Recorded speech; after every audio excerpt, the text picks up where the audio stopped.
La semaine dernière, dans la santé au-delà des mots. Christian, c'est quoi un patient partenaire?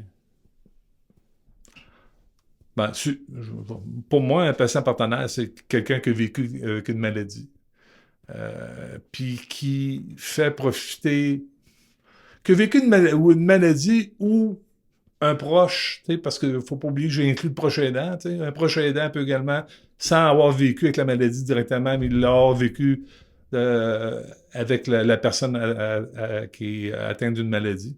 Donc, c'est quelqu'un qui veut mettre son expérience patient au bénéfice du réseau de santé afin d'améliorer la prestation de service.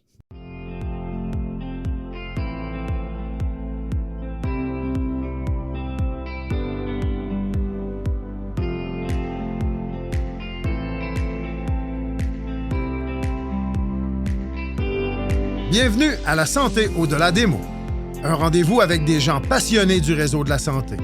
Jean-Pierre Gagné, lui-même médecin, vous fera partager sa passion pour le domaine et vous fera découvrir une foule d'invités et d'acteurs clés du réseau. Voici votre animateur, le docteur Jean-Pierre Gagné. Bonne écoute.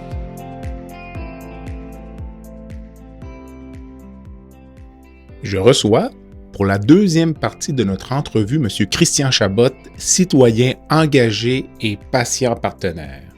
Comme vous l'avez appris la semaine dernière, Christian a eu des problèmes de santé à partir du milieu des années 90. Ont suivi certaines complications qui l'ont amené à se pencher sur le fonctionnement du système et sur les façons de l'améliorer.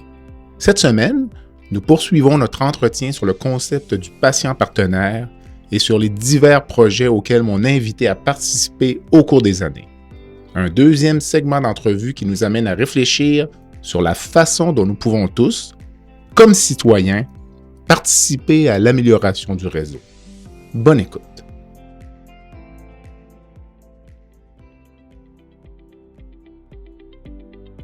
Je prends un court moment pour remercier les commanditaires qui rendent possible la diffusion du balado La santé au-delà des mots.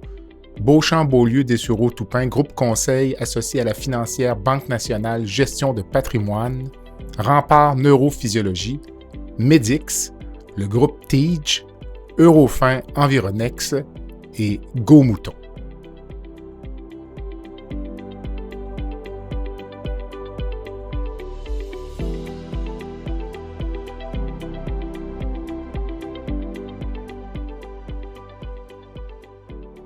Je t'écoute. Ça donne le goût d'être patient partenaire, mais j'ai l'impression que tu retires autant que tu donnes, peut-être oui. plus même. Plus. Parce que ça a l'air d'être une source de satisfaction intense. Ça me fait grandir tout le temps. Je peux déjà, pas aller m'asseoir. C'est déjà pas mal grand, là, mais oui, c'est ça. oui, c'est ça, ça fait grandir mon âme. Okay. C'est quoi la patient partenaire puis expérience patient? Ça se rejoint? Oui, ça se rejoint. Moi, d'après moi, je regarde un peu le définition. C'est comme expérience client. L'expérience patient, pour moi, c'est quel genre d'expérience tu as vécu le système de santé, comment tu peux l'améliorer ou des suggestions que tu peux faire.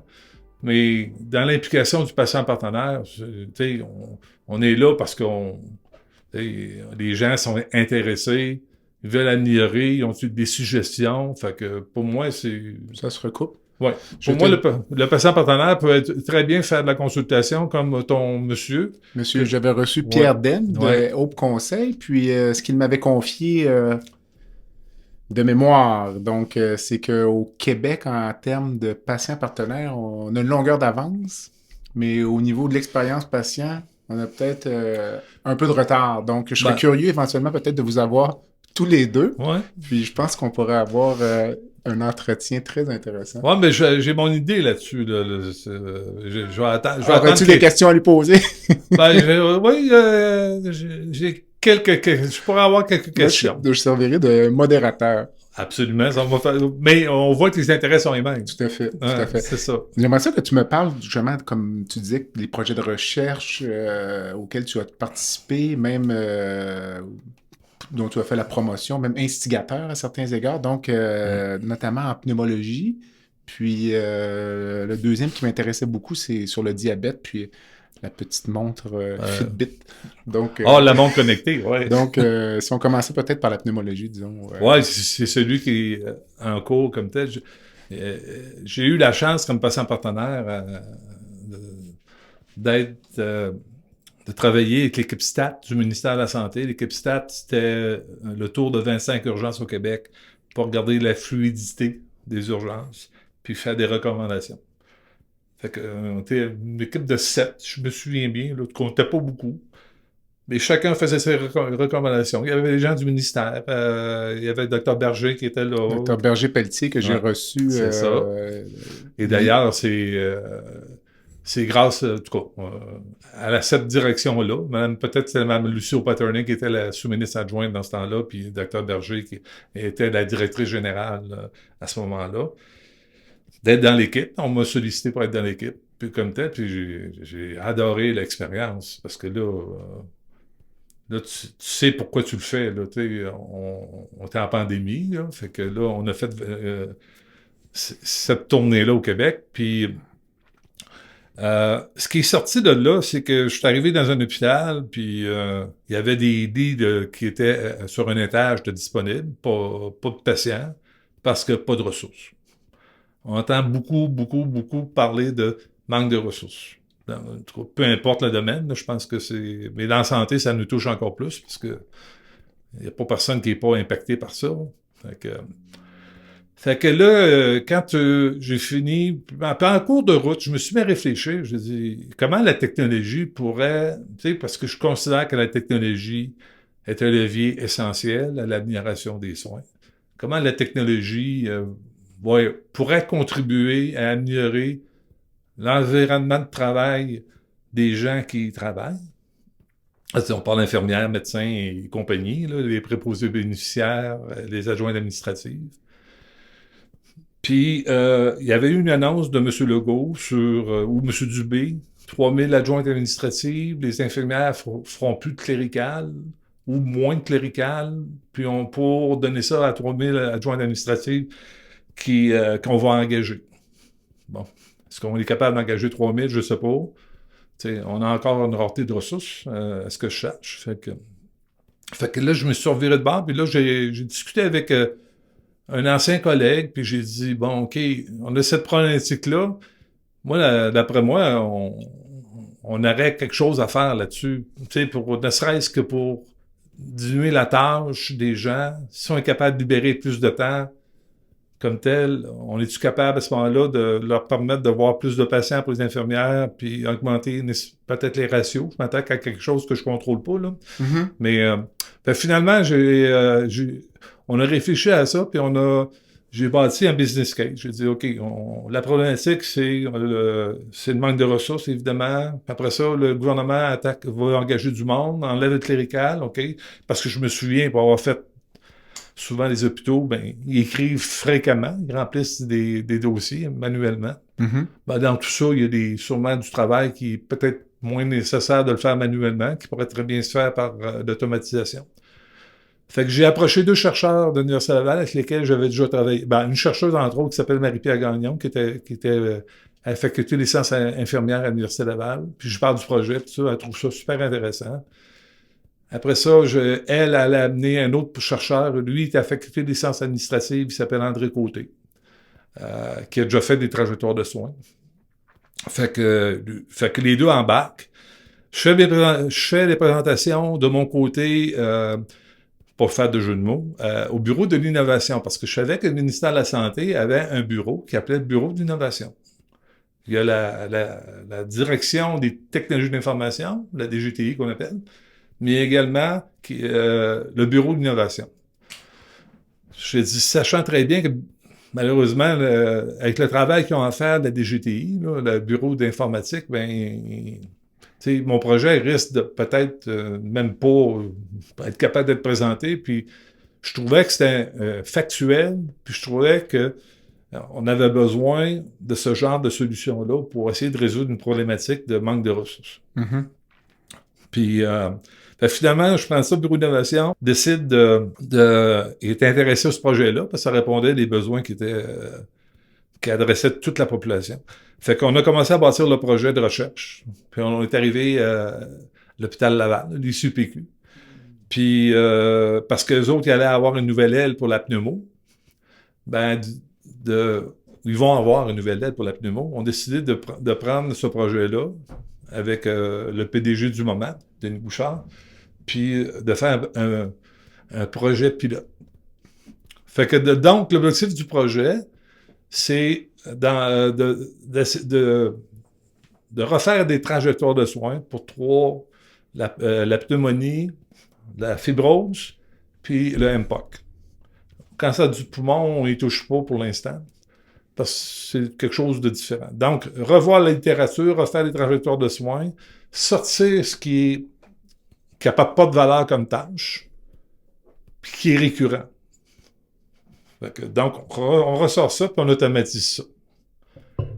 Donc, l'objectif, en bout de ligne, c'est est-ce que les hypothèses qu'on émet, on va être capable de permettre d'avoir plus de temps de qualité pour les infirmières, pour les médecins, puis le personnel soignant, donc, d'avoir un meilleur temps de qualité pour soigner le nombre de patients actuels ou plus, puis créer un environnement de travail intéressant. Quand on parle de rétention de ressources, là, je pense qu'un environnement de travail quand tu fais des tâches qui sont récurrentes, qui n'apportent pas de valeur, là, ça devient fastidieux. Mm-hmm. Je pense que c'est les objectifs qu'on poursuit actuellement. Là, on est rendu à l'étape qu'on a des données. On a interrogé pas mal tout le monde à l'étage où on s'attaque, c'est-à-dire au 5e étage. On a présenté des données des entrevues qu'on a faites en cours de route. On a une bonne idée de ce qu'on va ressortir. Là, on va ressortir après ça les éléments pour l'automatisation, puis faire la preuve de concept technologique. L'objectif, après ça, c'est être capable de le faire, trajectoire de soins, pneumo, pour être capable de le déployer dans les endroits où ils font de la pneumo. Mm. Mais ça pourrait s'appliquer à d'autres... Ensuite de ça, pour la pérennité, comme tel, ça serait de faire d'autres trajectoires de soins, comme tel. Puis, dans l'évolution, moi, ce que je vois, c'est que comme ça évolue fréquemment, là, ça évolue la pratique créer avec des chercheurs une espèce d'institut de numérisation des trajectoires de soins, parce que on sait que les pratiques changent en cours de route. Il faudra mettre à jour nos pratiques comme on le fait là, en laboratoire, pour après ça le déployer. Donc, créer une espèce d'incubateur, si on veut, pour être capable de s'assurer qu'on garde nos ressources qui font ça, puis être capable de déployer ça à travers le Québec après ça. C'est intéressant que tu dises « je t'écoute » parce que tu parlais de tâches cléricales, puis au niveau du corps médical, il y a beaucoup de papier. Puis, je te disais, pour nous, c'est un enjeu parce que c'est plus ou moins abordé parce qu'il n'y a pas vraiment d'enjeu de ressources humaines, là, comme dans mon cas, par exemple. Moi, si je fais de la clinique externe, je finis pas à 3h30. Là. Je finis quand j'ai fini. C'est ça. Donc, ça n'a pas vraiment d'impact de nous imposer des tâches cléricales supplémentaires. Puis, c'est des petits ajouts périodiques qui... pris un à un, ont peu d'impact. Là. Mais je te donne un exemple. Là, ouais. C'est ma pause corporative. Mais un exemple, disons, quand on remplit les requêtes opératoires. Donc, moi, je vois M. Christian Chabot qui a un cancer du côlon. Là, il faut que je demande 3 examens. Peut-être un scan et peut-être demander une consultation en pneumologie, tout ça. Alors, sur la requête opératoire, nous, jusqu'à récemment, on inscrivait, mettons, scan thorax abdo-pelvien, information, 2 points, cancer du côlon, bilan, point. Puis là, on écoute. Peut-être qu'on écrivait en dessous consultation en cardiologie, 2 points, antécédent de remplacement de valve aortique. Fait que ça me prend peut-être 10 secondes. Alors là, la nouvelle directive, c'est vous allez devoir remplir vous-même vos requêtes. T'sais. C'est sûr que pris de façon isolée, c'est pas beaucoup. Mais quand tu rajoutes ça en bout, ça fait beaucoup de temps. Puis ultimement, ça fait peut-être que dans le futur, on va avoir peut-être moins de patients. Éventuellement, on va peut-être prendre la décision de dire non, il faut arrêter. Là, comme moi, personnellement, je peux te dire que c'est facilement 3-4 heures par semaine de papier. Ouais, parce Alors, que je calcule le j'entendais... nombre de patients. Ouais. Tu sais, mettons, mets un patient aux 15 minutes, là, donc Ouais. tu sais, peut-être 15-20 patients par semaine que je ne peux pas voir parce que je fais du papier. Ouais. Dans notre cas, puis vraiment, c'est pas l'enjeu de la discussion aujourd'hui, mais dans notre cas, c'est comme un peu en à côté parce Ben, que c'est en plus de, c'est pas au lieu de. Tu sais, bien sûr. il y a une petite nuance. Ouais, ouais. Ça va être adressé éventuellement, mais Ben, moi, c'est quelque chose qui m'interpelle parce que si vous avez moins de temps de voir des patients, on a un problème d'accès. il y a des statistiques qui sont sorties pour les médecins de famille là, dans C'est ça. l'année, puis dans les cas des médecins de famille, On parlait de 25 20-25 je ne sais pas si... Mais j'ai pas de misère à le croire. puis dans Parce le cas que, des médecins de famille, je pense eux l'incorporent dans certains cas un peu plus dans leur horaire, puis vraiment réduisent le nombre de patients qu'ils peuvent voir parce qu'ils doivent incorporer des tâches administratives dans leur horaire. Donc, on a moi, un j'aimerais challenge. ça arriver, justement, soit avec la FMSQ ou soit avec la FMOQ, faire un projet dans lequel, avec de l'automatisation, l'intelligence artificielle, on soit capable, justement, de sauver du temps pour vous permettre d'avoir plus de patients. C'est ça. Parce que, par exemple, on pourrait imaginer, Ouais. si je vois encore une fois un patient qui a un cancer du côlon, Mm. la machine sait que je vais demander un scan Ouais. thorax abdo-pelvien. Elle pourrait générer la requête. Ben oui, C'est un peu absolument. ça dont on parle. Là. Ouais. Donc, Puis, tu sais, même à la limite, tu sais, on parle de formulaire, là, tu sais, les médecins de famille ou les médecins spécialistes, bon, en tout cas, les médecins de famille remplissent plus, je pense, de formulaires d'assurance. probablement, oui. Tu sais, bon, je pense qu'à un moment donné, la normalisation de... Je pense que ça discute, là, mais tu sais, avoir des formulaires normalisés également, puis être remplis par les données qui sont déjà là. Puis, donc, c'est des choses qui pourraient se faire, puis ça sera au bénéfice de tout le monde. Fait que le problème d'accès, ça n'a un autre problème d'accès. Moi, c'est tout ce que l'être humain interagit, dans lequel il n'y aura pas besoin d'interagir. C'est un temps qu'on peut très bien calculer, puis qui, en bout de ligne, peut permettre une meilleure... Tu sais, la question, c'est si notre réseau est optimal, combien de ressources avons-nous vraiment de besoin? Tu sais, moi, je sais pas. Moi, tu sais, en fonction de... Tu sais, on comprend qu'aujourd'hui, on vit plus vieux, mais on vit plus longtemps en santé, en principe. Ça, c'est ce qu'on souhaite. Ben, c'est pas si clair que ça. Qu'on vit plus longtemps en santé. ouais. Mais disons qu'on est plus longtemps dans le réseau de la santé à la fin de nos Ouais, vies. fait que, tu sais, il y a peut-être une période, là, actuellement. Remarquez bien que les jeunes, c'est pas trop là, la tendance chez les jeunes au niveau de la prévention, parce que là, les statistiques n'ont pas l'air belles, là, trop, là. Fait que, mais tu sais, encore là, si on joue sur le comportement, si on joue sur l'éducation, puis tu sais, moi, je rêve à ça un jour que dans le système d'éducation, on ait des cours sur la santé, dans le cursus de cours, soit à partir du primaire, puis aller jusqu'au cégep ou l'université. Mais tu sais, comment interagir avec le réseau de la santé? Comment, tu sais, parler de prévention aussi. Tu sais, Pierre Lavoie fait un travail extraordinaire, mais moi, mon médecin de famille, il m'a jamais prescrit de cube d'énergie. Tu sais, parce que j'ai pas d'enfant, fait que là, c'est correct, là, tu sais. Mais tu sais, il faut s'assurer qu'on touche tout le monde. Fait que peut-être que dans notre système d'éducation, tu sais, est-ce que la géographie puis l'histoire, des choses qui sont maintenant qu'on peut aller chercher sur le web facilement, pourrait pas être remplacé. Je dis l'histoire puis la géographie, mais ça peut être d'autres choses. Ça peut pas être changé par un cours sur le réseau de la santé et l'interaction citoyenne avec le réseau de la santé pour faire des citoyens, nous autres, faciliter l'engagement parce qu'on a de meilleures connaissances. Ben, en même temps, c'est drôle que tu dises ça, l'histoire et la géographie, parce que je me faisais la réflexion, je me demande si on prend pas certaines choses pour acquis aussi dans nos sociétés, comme la valeur de la démocratie, des choses comme ça. Donc, je me demande si on a continué. Je me demande si on enseigne ça aux enfants aujourd'hui. Je sais pas. C'est quoi la démocratie? Puis, quels sont les bénéfices par rapport peut-être aux désavantages, je sais pas. Puis de vivre en société, je sais pas si ça leur est enseigné. En tout cas, bref. En tout cas, dans mon cas, dans mon temps, ça ne l'était pas. Mais tu parles de prévention chez les jeunes. Moi, personnellement, si j'étais ministre de la Santé ou de l'Éducation aujourd'hui, à l'école primaire, je peux te dire que ce que je ferais, c'est que l'école, ça serait terminé à midi et demi. On mange, puis on sort dehors. Puis l'après-midi, on fait du sport pendant 2 à 3 heures. Mais puis je pense que 20 ans plus tard, on aurait probablement certains bénéfices. Puis peut-être l'autre chose que j'aurais fait, puis qui aurait pris l'exemple des pays nordiques, peut-être à certains égards, c'est que j'aurais peut-être dédié une portion, par exemple, des revenus de l'Auto-Québec au sport chez les jeunes, puis que ce soit immuable. Ouais. Puis peut-être qu'on aurait des jeunes plus en santé aujourd'hui, puis qu'on aurait un retour sur notre investissement. Là, La SQDC aussi. entre autres. Mais on vit dans une... On a mais ça, ouais. c'est le sujet d'un autre épisode. Oui, c'est ça.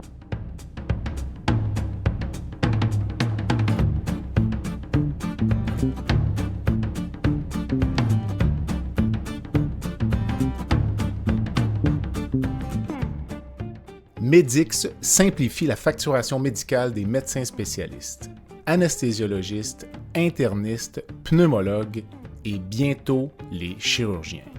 Grâce à une application mobile conviviale et une expertise personnalisée, Medix fait une différence réelle dans la vie des médecins. Sauvez du temps, réduisez les erreurs et optimisez vos revenus avec Medix. Medix est fier de desservir plus de 60% des anesthésiologistes du Québec.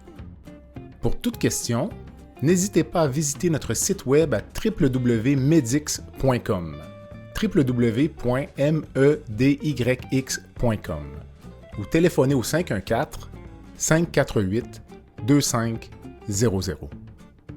Alors ça, c'était le premier projet. Le deuxième, c'était le diabète, l'engagement. Oui. Juste finir avec ce projet-là, on a eu jusqu'à 49 personnes qui travaillent sur ce projet-là. Quand même. Des étudiants de l'Université Laval, des chercheurs.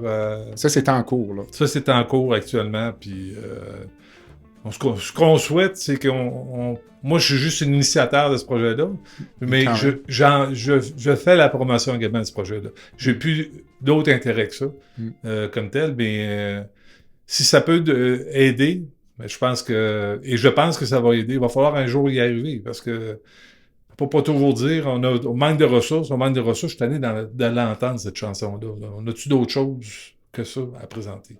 Puis Monsieur Boulet, Jean Boulet avait parlé de numérisation ou d'automatisation. Il parle souvent d'usines, d'automatiser les usines. Mais c'est pas différent dans les tâches qui apportent pas de valeur comme telles. Faire toujours la même chose à la même heure tout le temps, c'est démotivant. Ça crée pas un environnement intéressant. Fait qu'il faut faire attention à nos ressources. On s'en rend compte de plus en plus. Deuxième projet, c'était un projet où il y avait mon médecin de famille qui voulait faire un projet de recherche sur le diabète de type 2. Puis elle voulait utiliser un podomètre standard, comme tel pour... En fait, l'objectif du projet, c'est pour voir s'ils sont suivis par un physiothérapeute, un ergothérapeute, une infirmière praticienne, puis un nutritionniste. C'est ça. Voir si on les suivait, leur comportement face à l'activité physique changeait. Ouais, fait que je trouvais ça c'est la version traditionnelle. Ça, c'est le groupe contrôle. C'est ça. Dans le projet d'étude. Ce que j'ai proposé à mon médecin, j'ai dit, on pourrait, les gens ont des mondes connectés. De plus en plus, comment ça a un impact sur leur vie. C'est pas le sportif qu'on veut traquer. Là. On parle du diabète de type 2. Comment, avec ce genre de montre-là ou de podomètre, t'es pas obligé de prendre une montre, tu peux prendre un podomètre électronique comme tel, puis ça pourrait impacter. Fait que ça, on a créé un deuxième groupe. Ça, c'est le groupe à l'étude. C'est ça. Merci beaucoup. Non, parce que j'ai lu l'article. OK, c'est bon. Que je mettrai les références sur, c'est bon. sur tes notes de balado. OK, merci. Fait que là, écoute, ça a été 86% des gens, après 3 mois, les gens qui avaient des montres connectées, ou on parle de Fitbit dans le projet de recherche, mais ça, c'est une marque, là, tant qu'à moi. Là, tout à fait. C'est pour ça que je dis une montre connectée. On s'est rendu compte qu'il y avait une adhésion à l'activité physique surprenamment élevée en utilisant une montre connectée. Fait que, puis on sait que le diabète de type 2, ben, ça entraîne d'autres types de maladies chroniques. On sait que c'est pas bon pour la santé comme tel, puis on sait que l'activité physique est un élément qui permet de diminuer le diabète ou d'éliminer complètement le diabète de type 2 par un comportement différent. Puis par la nutrition, par l'activité physique. Fait que c'est super intéressant. Fait qu'on on a été cité dans quelques revues américaines. Fait que, puis ils disent toujours, c'est le patient qui a amené ce projet de recherche-là. Puis, ben, tu sais, je veux dire, j'ai mis un autre chercheur avec mon médecin de famille parce que elle était faculté de sciences infirmières, elle faisait des projets technologiques. Fait que j'ai uni tous les deux. Puis, suite à ça, j'ai dit, il nous manque une affaire par rapport à ça. Il nous manque comment on l'amène maintenant. Là, on a des données pour 3 mois, là, mais si on veut changer le comportement pour ces gens-là, est-ce que le médecin ne devrait pas être au courant ou avoir un portrait de ses activités? Parce que moi, si j'arrive avec ma montre, puis je monte sur un portail, il aura peut-être pas l'intérêt, ou il aura peut-être pas le temps là, à me consacrer pour que je montre tout ça. Fait que j'ai dit, on pourrait peut-être prendre les données qu'on a sur notre montre, comme tel, puis les envoyer dans un formulaire qui serait générique pour tout le monde, qui serait le même formulaire pour tout le monde, parce qu'indépendamment du DME que tu utilises, parce qu'on sait qu'il y a plusieurs DME qui appartiennent des entreprises privées. DME, dossier médico-administratif ou médical électronique. C'est ça, il y en a 7, je pense, au Québec, 7 fournisseurs différents. Prendre ces données-là, le mettre dans un formulaire générique pour qu'on ait un portrait des habitudes de vie de la personne ou de la personne atteinte du diabète de type 2 et que ça puisse s'intégrer dans le DME, peu importe le DME. Lorsque le médecin rencontre le patient, ben là, il y a sa page d'habitudes de vie, puis là, il peut parler d'habitudes de vie, de prévention, il peut parler de ça. Parce que s'il n'y a pas l'information, il n'y aura pas tendance à en parler parce que tu as peut-être d'autres choses à lui parler avant. Mais si on veut susciter l'intérêt de l'un et de l'autre, il faut que l'information elle soit disponible pour... Facilement. Puis dans son DME, pourquoi? Parce que le médecin n'ira pas sur un portail autre que le DME. Fait que c'est ça le projet de recherche. Donc, la deuxième partie, c'est ça qu'on a fait une demande là, de subvention pour la deuxième partie pour l'envoyer dans le DME. Qui est à venir, ça. Qui est ça. OK. C'est ça. Mais je suis fier de ce projet-là parce que on parle de prévention, tu sais, puis on s'est souvent posé la question, c'est quoi l'impact? Là, puis parce que souvent, les gens qui achètent des montres, c'est des gens qui sont déjà des sportifs, des gens qui se mesurent. Mais on fait quoi pour des gens qui se mesurent pas? Puis comment on les amène à prendre soin d'eux autres? Le podcast La santé au-delà des mots est une présentation du groupe conseil Beauchamp, Beaulieu, Dessureau, Toupin de la financière Banque nationale Gestion de patrimoine. Comme nous croyons que la santé financière fait partie de la santé globale, nous sommes heureux de nous joindre au Dr Jean-Pierre Gagné pour vous souhaiter une bonne saison de La santé au-delà des mots.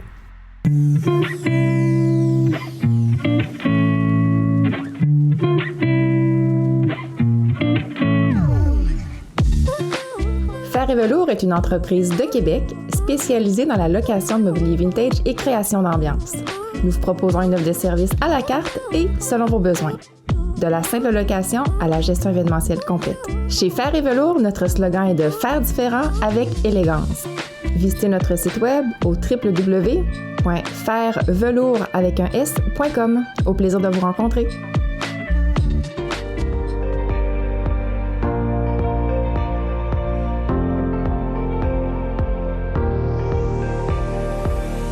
Vous avez des commentaires ou un sujet à nous proposer ou même faire partie de nos invités, visitez le site web de notre balado à www.baladosanté.ca ou sur notre page Facebook de la santé au-delà des mots.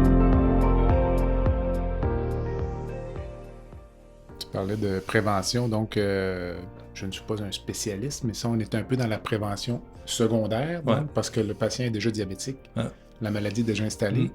Puis on a parlé un peu des enfants tout à l'heure, là. La prévention primaire dans l'esprit de Christian Chabot, c'est quoi, là? Comment tu verrais ça, toi, là? Tout ce que tu es de dire, mettons, d'aller chercher les gens là, avant Ouais. que la maladie s'installe. As-tu déjà réfléchi à ça? C'est un enjeu majeur. Ça, pour moi, c'est un enjeu majeur. Là. Tu parlais de Pierre Lavoie. Ouais. C'est des mentors semblables, là, comme tels. Je pense qu'il faut... je mets encore le système d'éducation. Là, j'essaie de trouver des plages horaires du temps. Là, je parle pas des adultes qui travaillent. Je parle plus, si on veut commencer à la base, ce que Pierre Lavoie prône depuis longtemps, parce que Pierre Lavoie, les gens se reconnaissent à travers lui à cause de son histoire. C'est pas quelqu'un qui est né, qui était déjà un athlète sportif là, comme tel. Quand on écoute son histoire, on se reconnaît un peu. Sédentaire, fumeur. C'est ça. Puis on regarde aujourd'hui ce qu'il est. C'est un exemple sur lequel on doit tabler. Mais malheureusement, on a l'impression, même il en fait beaucoup, on n'en fait pas assez de la publicité. En fait, puis il faut changer peut-être des fois les messages. Des façons, Pierre Lavoie, il est là. Moi, je le vois beaucoup dans la période du mois de juin, la période des fins des années scolaires, comme tel. Puis je sais qu'il fait ça à l'année, il donne des conférences à l'année. Là. Mais publiquement, là, on le voit beaucoup dans son la marche Pierre Lavoie, le cyclisme Pierre Lavoie. Mais je pense que ça commence par l'éducation. Soit du temps scolaire ou soit de l'éducation constante. Tantôt, on va avoir, si je me souviens bien, le dossier santé numérique qui est le grand projet pour le ministère de la Santé. Là. Il devrait avoir un portail destiné aux patients. Aux patients, aux citoyens, devrais-je dire. Parce que, puis là-dedans, tu devras être capable d'accéder à ton carnet de santé, puis avoir accès à de l'information pour le patient. Enfin, citoyen. Mais là-dedans, toutes les habitudes de vie, il pourrait avoir des messages où là, il pourrait avoir, quand c'est la façon de communiquer avec le réseau de la santé, avec la population, je pense qu'on a une belle occasion de profiter justement pour aller chercher l'engagement, plus d'engagement de la part de la population par rapport à différents éléments comme la prévention. Tu parles de Pierre Lavoie, mais j'ai reçu également récemment Jacques Aubin, qui est un ancien obèse, un gars qui pesait 420 livres, 410, puis qui a décidé, là, à un moment donné, dans la quarantaine, que ça s'arrêtait, puis écoute, le gars, Jacques, a perdu 225 livres, il s'est mis à faire du sport, puis essentiellement le même message de promotion, là, donne des conférences, organise des activités pour les compagnies. Lui, un de ses modèles d'affaires, entre guillemets, là, parce que ça demeure quand même une passion pour lui, c'est d'aller dans les entreprises, puis de créer des défis entreprises. Donc, mettons, l'entreprise va, de ce que j'en comprends, là, donc l'entreprise va s'inscrire au défi, puis là, les employés vont être motivés par le fait que l'entreprise va participer. Donc, c'est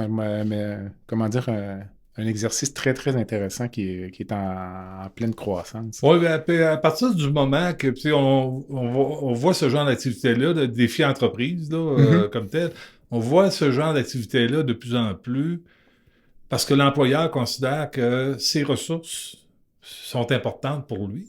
Quand tu n'as pas besoin de courir après des ressources pour combler tes postes, c'est une chose, mais quand il faut que tu fasses attention à tes ressources. Tout à fait.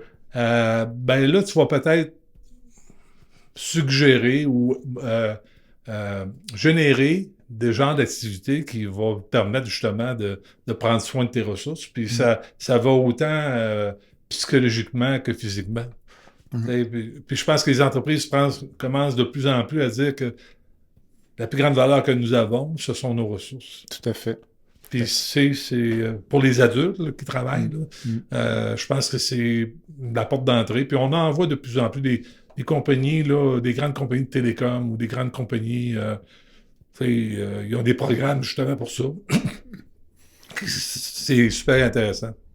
C'est quoi la santé pour Christian Chabot qui a été quand même malade, puis qui s'en est sorti, puis qui travaille maintenant à améliorer le système de santé, la santé des gens? Une bonne question. Hein? Moi, pour moi, la santé, c'est d'être capable de faire des tâches, d'être capable de me lever le matin, puis des fois, on a des maux de dos, mais tu sais, ça, c'est peut-être plus souvent l'âge ou l'activité physique, à un moment donné, l'arthrose, ces choses-là. Quand on comprend ça, ben, pour moi, la joie de vivre passe beaucoup par la psychologique, la santé comme telle. Ok. Puis pour moi, quand je suis positif, puis j'ai tendance à être positif, ben le reste suit. Mm. Euh, En vieillissant, as-tu plus peur du déclin des fonctions cognitives ou physiques? Parce qu'on vieillit à deux niveaux.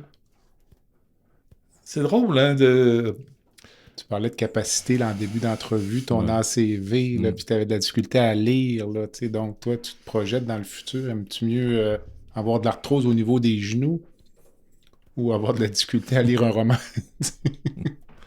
Si tu je as... pense qu'avoir de la difficulté à lire un roman, pour moi, ça serait pire. OK. Ouais, ça serait pire parce que la tête, je me rends compte que ça contrôle beaucoup de choses. Exact. Ça nous diminue beaucoup, beaucoup, beaucoup. Mhm. Tu sais, parce que le physique, il va suivre si tu fais attention à ton physique. Tu sais, tandis que la tête, bien souvent, maladie cognitive ou c'est souvent contrôle pas On ça. a moins de contrôle Ouais. là-dessus. Hein. Mais non, le positif, là, pour moi, est important comme tel. Puis, tu sais, à travers tout ce que j'ai vécu, j'ai toujours regardé par en avant. C'est ce que tu disais tout à l'heure. Ouais, j'ai jamais posé, quand j'étais hospitalisé, j'ai toujours dit, ma job, c'est de sortir d'ici. Pose pas de questions. Parce qu'il y a beaucoup de gens, tu sais, ma conjointe, la première, a posé des questions. Y a-tu demandé ci, y a-tu demandé ça? S'il avait jugé l'importance de m'en parler, il m'en arrête de parler. Il m'en arrête de parler. Fait que ce que je dis, ben moi, il dit, j'écoute ce qu'il me dit, puis c'est tout. OK. Quand il dit, as-tu des questions, je pose des questions, puis mais ça suffit à ce moment-là. J'ai pas besoin d'avoir 20 versions de la même réponse. Puis j'essaie de pas rester dans la maladie. Ton implication dans le réseau, est-ce que ça vient du fait que tu considères que nous n'avons pas un bon réseau de santé On est au contraire. ou qu'on en a un bon qu'on veut juste améliorer? Moi, je pars toujours de l'idée qu'on a un excellent réseau de la santé. On a des gens extraordinaires, que ce soit au niveau du ministère comme tel, puis des gens soignants. On voit souvent des gens soignants, là, évidemment, mais en arrière de ça, il y a des machines qui fonctionnent. Puis il faut pas les oublier, ceux-là, parce que les autres avec, ils ont la pression de livrer, mais ils sont méconnus. OK. Tu sais, fait que moi, je suis plus là pour améliorer. On a des problèmes, puis pour moi, c'est toujours le même problème, c'est l'accès. Comment on fait pour améliorer mieux l'accès? Si je débauche une place, puis ça permet à l'autre bout de permettre d'avoir plus de ressources, avoir une croissance à travers, parce que j'ai débouché, je résous un problème à quelque part dans toute la trajectoire, ben, c'est déjà gagné. Mm. Tu sais, fait que, puis parfois, et c'est pour ça que je dis que le patient partenaire est intéressant, parce que nous autres, on est en dehors de tout ça. On vit l'expérience patient. Maintenant, dépendamment des compétences personnelles que nous avons, on essaie de mettre ça en contribution à notre façon. Tu sais, moi, je parle des Vincent Dumais de ce monde qui ont créé des organisations qui s'appellent le CEPPP, qui s'occupent justement de la création de patients partenaires dans beaucoup de projets de recherche comme tel. Puis c'est un peu lui la sommité ou l'organisation CEPPP. Vincent n'aimerait pas dire que c'est lui, mais c'est lui le leader. Je devrais dire le leader là, comme tel. Puis il s'est créé toutes sortes de... Maintenant, le bureau de patients partenaires, ça existe dans les CIS, ça existe dans les SUS. Comme tel. Ça existe, moi j'en ai mis implanté un à l'ISUPQ, ça existe dans les centres hospitaliers universitaires. Mais la question que je reste à déterminer, quelle est la valeur du patient partenaire? Je regarde ça, moi j'étais assis devant des gens, des PDG, des sous-ministres, souvent, puis tu sais, on a chacun notre point de vue, on a chacun nos idées. Puis je pense que on n'a pas à avoir honte de... Tu sais, des fois, on est gêné parce que on a l'impression qu'on connaît pas ça par rapport aux autres. Mais c'est pas nécessairement sur la connaissance théorique, mais sur la connaissance expérientielle et les compétences que nous avons personnellement qui peut amener de la valeur, justement. Mhm. Tu sais, moi, je connais de la technologie, mais j'applique ça à mon savoir expérientiel. Les réflexions que je fais, c'est toujours par rapport à ce que je connais, puis dans le but de chercher d'autres connaissances, si jamais d'autres connaissances, puis de fouiller à travers le web pour voir qu'est-ce qui se fait d'autre, puis comment on pourrait l'appliquer. Mais ça, c'est basé sur mes connaissances expérientielles de patients, puis tu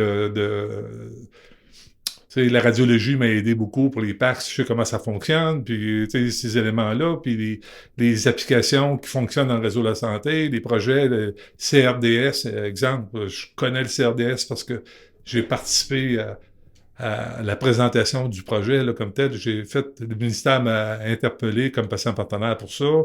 La RVSQ, c'était la même chose. RVSQ, c'est Rendez-vous Santé Québec. OK.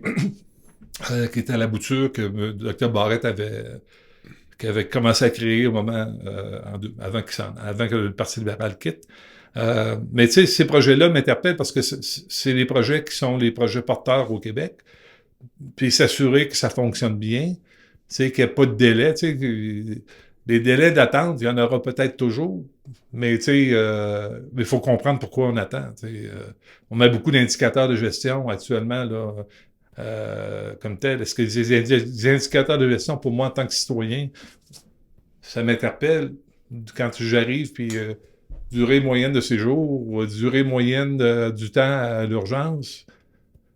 Je ne voudrais pas créer de fausses attentes aux gens, parce que dans le fond, des fois, si je dis que ça prend 2 heures, la durée moyenne, puis entre-temps, ben, il y a des gens de P1 qui passent en avant de moi, c'est normal. Puis moi, je suis un P3, un P3, c'est ce que je suis traité comme un P2 ou un P4. Fait que on sait tous maintenant qu'on va attendre longtemps aux urgences. Moi, si je peux rester à la maison et être capable d'avoir une direction à partir de la maison pour aller au bon endroit, aller voir le bon médecin. Avant d'aller à l'urgence. C'est ça. L'urgence, c'est pour moi, c'est quand j'ai pas le choix, mais quand j'appelle au 811, on me dit toujours avec le background que j'ai, va-t-en en urgence. C'est ça, ouais. Ben, tu sais, des fois, non. Ça ne me tente pas d'aller à l'urgence. Je prends la place d'un autre. Puis je pense que la technologie est rendue là. On aura la capacité d'avoir des solutions qui existent justement pour être capable de se... ils appellent ça un symptôme checker. À partir de ces symptômes que tu as, de dire, ben, tu as un pourcentage, que ce soit ça, voici les recommandations que je te fais. Veux-tu que je prenne un rendez-vous pour toi? T'sais.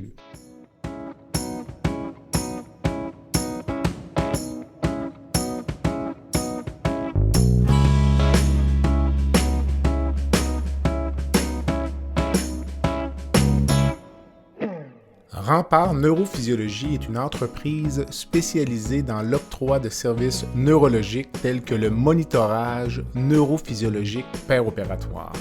Plusieurs chirurgies comportent des risques de complications neurologiques graves, mais avec Rempart, ces complications sont réduites à moins de 1%. Rempart est votre ange gardien en salle d'opération.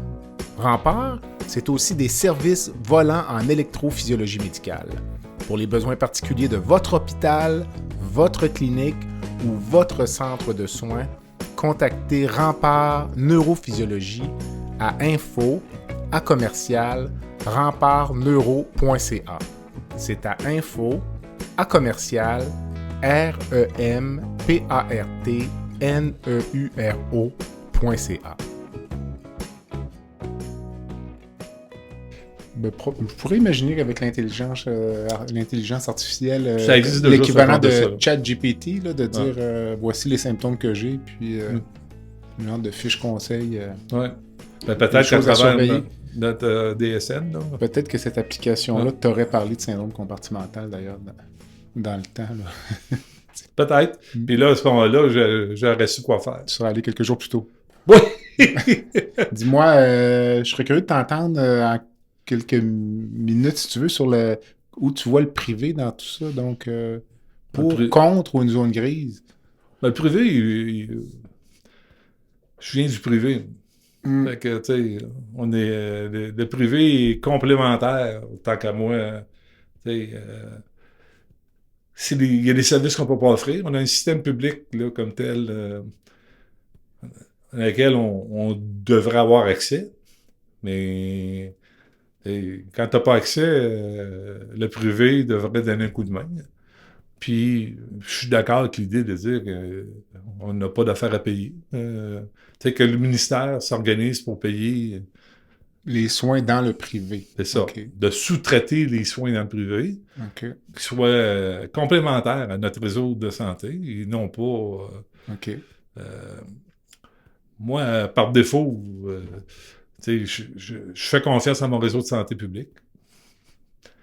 Je suis pas encore allé dans le réseau privé, puis je préfère dire que je vais attendre que le public me l'offre. OK. Plutôt que d'aller dans le privé. Parce que je considère que je paye assez cher de taxes. De taxes. Si je payais pas d'impôts là-dessus, 50% de mes impôts s'en vont là, c'est parce qu'on ne peut pas l'améliorer. J'ai pas d'empoigne sur l'amélioration de mon réseau de santé si je vais ailleurs. Pour moi, c'est... D'abord, j'ai toujours été excessivement bien traité. Je suis encore là aujourd'hui pour en parler. Puis, fait que c'est ça. Comme je disais, l'accès est difficile. Mais, puis je veux pas être traité comme d'autres. C'est pas parce que j'ai un background comme j'ai là de santé qui fait en sorte que je vais passer en avant d'un autre. Non. Fait que pour moi, le privé est complémentaire. Christian, il y a toujours en fin d'entrevue une petite section baguette magique. Ou presque toujours dans mes entrevues. Je ne sais pas si c'est une âme de magicien, mais avec tout ce que tu m'as dit, si je te laissais changer une chose dans le système de santé québécois aujourd'hui, par magie, là, tu peux faire ce que tu veux. C'est trop. Ben moi, c'est drôle, là, je vois souvent, tu sais, moi j'aimerais, comme la tendance a l'air à se dessiner, là, apolitiser le réseau de la santé. Même pas le dépolitiser. Apolitiser, donc évacuer complètement le politique. Ben, c'est parce que le problème qu'il y a, c'est que les durées de mandat sont courtes. Tout à fait. 4 ans, là, tu sais... Pour un pauvre ministre de la Santé qui essaie de faire un projet, souvent, il va se rendre assez loin que le projet il va être continué si jamais c'est un autre gouvernement qui prend sa place. Mm-hmm. Fait que, puis des fois, on voit des projets qui sont arrêtés pour des raisons que ça va pas avec la vision du prochain gouvernement. Fait que,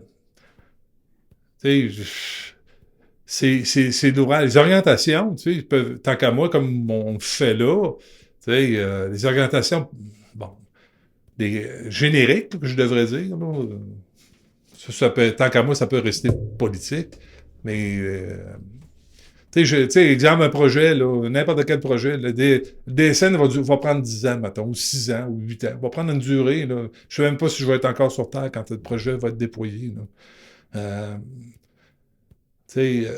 J'aimerais mieux trouver des façons à être beaucoup plus agile dans je comprends que le réseau de santé c'est lourd parce qu'il y a beaucoup de monde, beaucoup de bureaucratie, puis ces choses-là.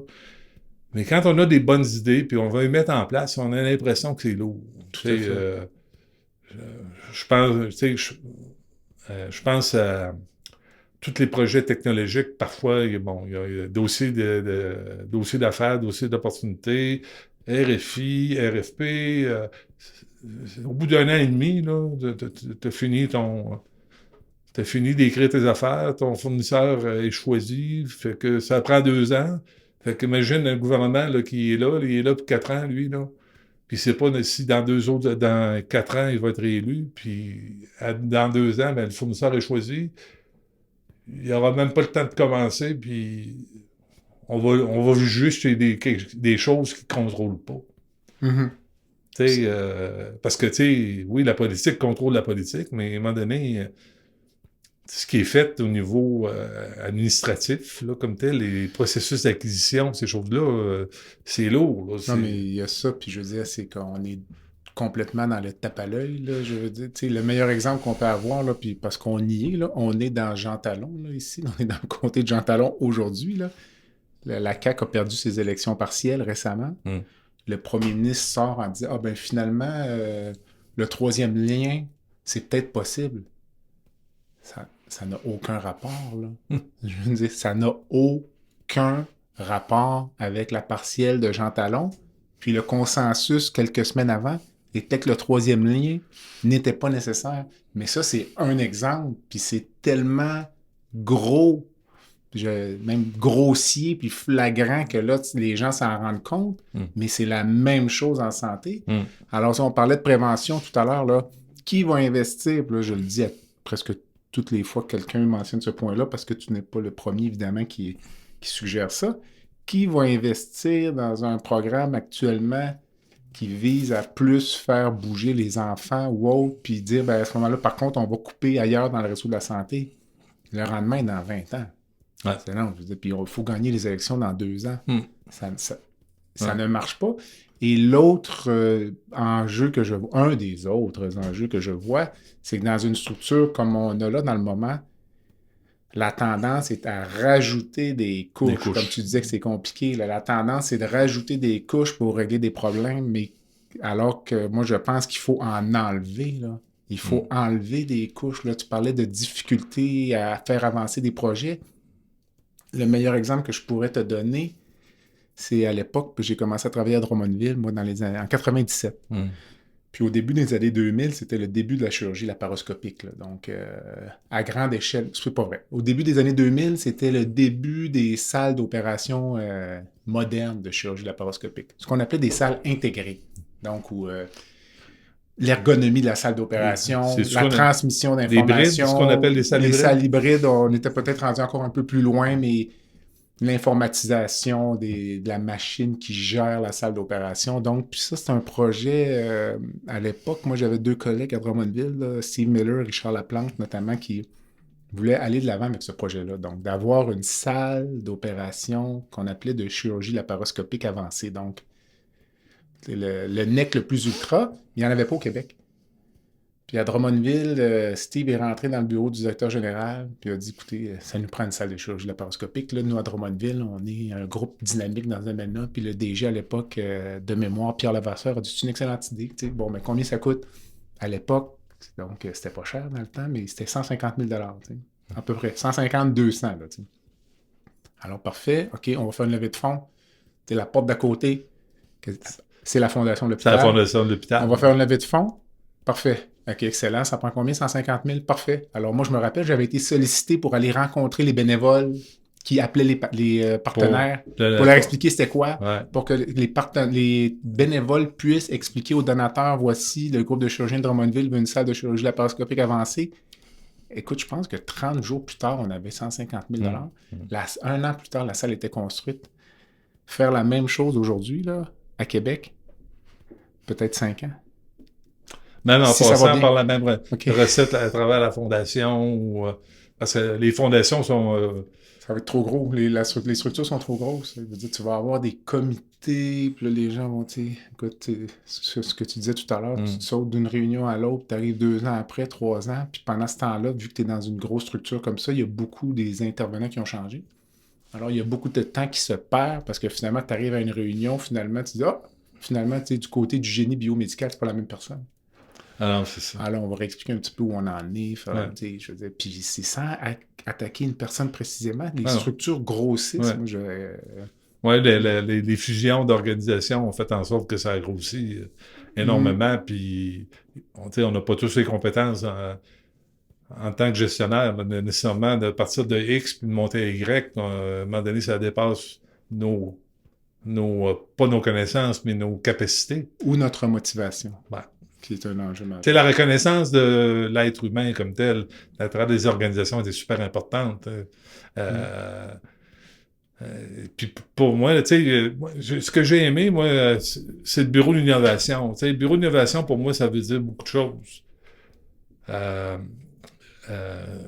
veut dire qu'il y a une partie qui, traditionnellement, devait se faire à travers des mettons, ce qu'on appelle des RFI, là, Request for Information. Là. Donc, ça veut dire aller voir sur le marché ce qui existe. Moi, je vois très bien le bureau d'innovation faire ça en amont des projets. Être des visionnaires de ce que ça devrait être, des porteurs de ça.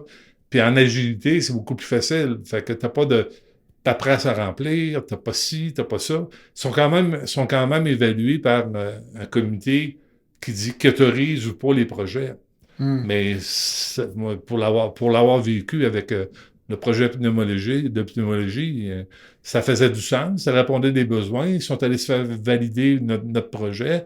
Ils sont revenus dire oui, c'est correct, ça répond à des besoins factuels. On va vous autoriser à le faire.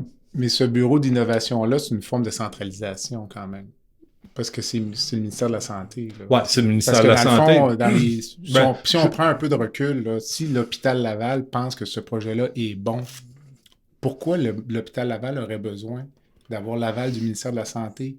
Ouais, mais l'hôpital Laval, lui, il trouvait que c'est bon, mais le projet initial, tu sais, on a présenté le projet sans clients, sans hôpitaux. Et après ça, il fallait se mettre à chercher un partenaire. OK, je comprends. OK. Fait qu'on présente le projet comme tel. OK, c'est intéressant. Maintenant, trouvez-vous. Puis c'est là, tu sais, les chercheurs, les contacts des chercheurs, ils font affaire avec des hôpitaux. Fait que c'est comme ça que c'est arrivé que c'est l'hôpital Laval ou l'UCPQ et la pneumologie. OK. Parce que c'est moins difficile peut-être que la cardiologie. T'sais, en termes de technologie, là, comme telle, il y a moins d'équipement, là, peut-être aussi. Fait que la trajectoire était plus facile. Les trajectoires que je parlais tout à l'heure étaient plus faciles à regarder. Alors, c'est la réponse la plus longue à la question de baguette magique. mais je pense que c'est... Donc, on revient à apolitiser le système de santé pour bien... Ouais, puis... C'est un bon choix. Ben, c'est parce que le problème, c'est ça les met dans le trouble. Tu sors, tu te fais élire à cause de la santé, puis tu sors à cause de la santé. Souvent, c'est... Mais en même temps, c'est 50% de leur portefeuille, donc... Ouais, mais tu trouves une façon plus... Les orientations, je trouve ça bien, tu sais... Mais tu sais, il faudra pas que... d'après moi, il faudra mettre des conditions. Tu sais, quand tu commences... Si un gouvernement commence tel projet, il faudra pas l'arrêter. Tu sais, les besoins sont les mêmes à un moment donné. C'est pas parce que la couleur d'un parti... Ben, si c'était paragouvernemental, ce serait réglé. Un peu comme Hydro-Québec. Ben, c'est ça. Je pense que c'est NHS en Angleterre qui fonctionne un peu de même. Ce serait que Mais ça, en tout cas, peu importe, là, l'idée, c'est ça. As-tu une rencontre de rêve, disons, donc... Si tu pouvais prendre un verre, un café, un verre d'eau... Oui. Ben, écoute, moi, je suis né en 59, fait que il y a un verre que j'aimerais prendre, c'est avec John F. Kennedy. Okay. Parce que tu as posé la question à Mme Bourdon comme telle, puis elle t'a répondu John F. Kennedy, elle se souvenait de John F. Kennedy. Puis moi, je m'en souviens qu'on était devant la télévision pour écouter les funérailles de John F. Kennedy. Puis je me souviens, en 62, la baie des cochons, quand on était en attente, il va-tu avoir une guerre ou pas? Fait que c'est tout dans l'épisode de John F. Kennedy. Puis on est rendu en 2023, puis on en parle encore de John F. Kennedy. Fait que, mais je te dirais que j'ai quand même eu le plaisir de le rencontrer. OK. Ouais. En 2019, j'ai fait une septicémie. Une septicémie, oui. C'est ça. Puis là, j'ai été... ça n'a pas été une période facile. J'ai été un mois au soin intensif à Saint-François. Puis j'ai été intubé une quinzaine de jours, là, comme tel. Puis après ça, j'ai fait un délirium. Puis dans mon délirium, tu sais, je me souviens d'avoir parlé avec John F. Kennedy, puis il m'avait dit qu'il l'avait tué. Fait que j'ai dit, je peux pas le dire aux autres parce que c'est top secret. Okay. Très intéressant. Écoute, Mais juste pour finir, étant donné que j'ai déjà rencontré John F. Kennedy, moi, j'aimerais ça avoir une discussion avec M. Dubé. Moi, OK. j'ai beaucoup d'empathie pour lui, là, comme tel, parce que je trouve que il me semble que j'aurais confiance, j'ai confiance en lui, là, OK. comme tel. C'est la personne avec laquelle j'aimerais prendre un verre ou un café. En tout cas, il faut respecter son courage parce qu'on Ouais. sait que c'est Ouais. un abattoir, là, le poste Ça donnait de ministre de la Santé. Là. de gauche, droite, centre. En fait, tout ce qui touche santé devient très complexe.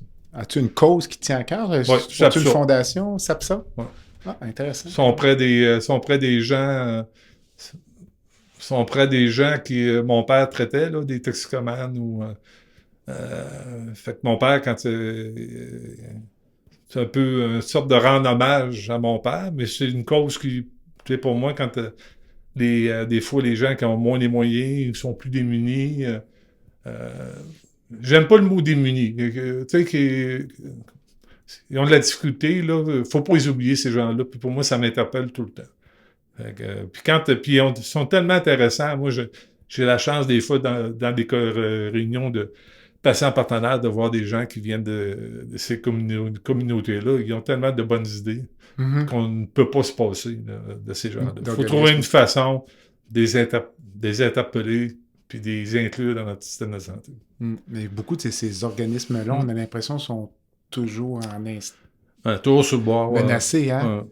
Ça, Leur survie est dépendante parfois aussi des gouvernements. Parfois, les subventions baissent, les orientations gouvernementales changent. Puis là, pouf, on coupe un peu dans le communautaire. Ça paraît pas trop. Puis là, à moins qu'eux crient assez fort. Là, j'entendais même Moisson Québec cette semaine qui est sorti publiquement pour dire, écoutez, ça ne fonctionne plus. Un autre organisme dans le coin de Limoilou, les locaux sont trop petits. Ouais. Puis là, l'intervenant disait, il faut que je parle au maire, là, à Bruno Marchand, là, on a besoin d'espace, là, on dessert, je sais pas, au moins 1500 familles. Ah non, puis c'est du monde, là, c'est du monde que peut-être que potentiellement on connaît, puis on sait pas, là, tu sais, j'imagine qu'il y a des gens qui sont gênés de leur état de situation, puis tu sais, quand on parle des gens qui quémandaient pas pour aller chercher de la nourriture, maintenant quémandent pour aller chercher de la nourriture parce qu'ils sont pas capables d'arriver. C'est pas drôle, là. C'est près de nous, là. Tu sais, moi, il m'en reste pas assez long dans ma vie, là, mais pour les gens, là, ça me fait de la peine, ça. Je trouve que ça m'interpelle beaucoup. Christian, je te laisse le mot de la fin. J'en aurais encore à dire beaucoup, mais mais je pense que en tout cas, je suis content de mon implication dans la santé. J'ai l'impression parfois que je peux déranger. Je dérange. Mais c'est jamais pour mal faire. C'est toujours pour amener des solutions. J'ai donné une conférence au comité de protection des malades avec Maître Brunet. J'ai été invité à donner une conférence là. Puis j'essaye de démontrer que j'aime mieux arriver pour proposer des choses, des solutions, plutôt que critiquer. Puis si moi je peux être un exemple, ben tant mieux, j'ai atteint un peu mon objectif de vie.